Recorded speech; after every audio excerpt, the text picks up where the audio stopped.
Social মিডিয়াতে আমি বহুদিন ধরেই এই মন্দিরটি ফলো করে আসছিলাম এবং এটাও দেখছিলাম যে ভারতবর্ষর বিভিন্ন রাজ্য শুধু নয়, পৃথিবীর বিভিন্ন প্রান্ত থেকে ভক্তরা এই মন্দিরে আসছেন এবং তাদের মনোবাসনা মার কাছে জানাচ্ছেন। বহু ভক্ত এরকম আসছেন যাদের মনোকামনা পূর্ণ হয়েছে, যেটা কিছুটা অলৌকিকও বটে।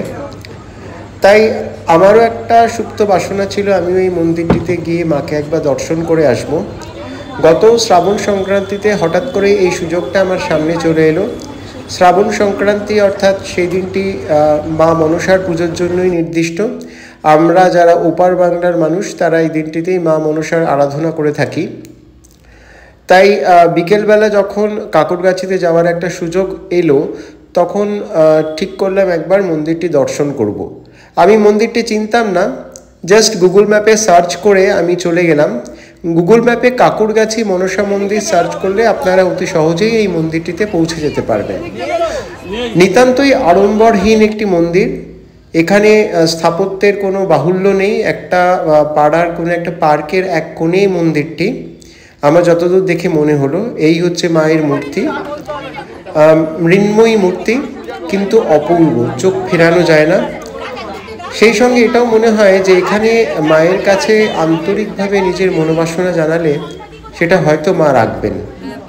এখানে আমি পৌঁছেছিলাম 7:30 নাগাদ। সাধারণত 8টায় এই মন্দিরটি বন্ধ হয়ে যায় বলে শুনেছিলাম, কিন্তু যেহেতু সেদিন ছিল বাৎসরিক পুজো আর মন্দিরে ভক্তদের অবিরাম আনাগোনা, সেই জন্য মন্দির কর্তৃপক্ষ মন্দিরটি খোলা রেখেছিলেন। এত রাত্রেও এত পুজো পড়ছিল যে দেখে অবাক হয়ে গেলাম। আর একটা জিনিস দেখে ভারী ভালো লাগলো, এখানকার স্বেচ্ছাসেবকরা অত্যন্ত আন্তরিকতার সঙ্গে এই ভক্তদের বিভিন্ন আবদারগুলো মেটানোর চেষ্টা করছিলেন। সে মায়ের পায়ের ফুলই হোক বা আরও অন্যান্য কিছু। সেদিনকে এখানে প্রসাদ বিতরণেরও ব্যবস্থা ছিল। দর্শন শেষে আমরাও প্রসাদ পেয়েছিলাম। তবে আরও অনেকবার এই মন্দিরটিতে যাওয়ার একটা বাসনা মনের মধ্যে গেঁথে রইল। আবারও আসবো মা, আবারও তোমার সঙ্গে দেখা হবে। তুমি সবাইকে ভালো রেখো, সুখে রেখো, শান্তিতে রেখো। জয় মা মনসা।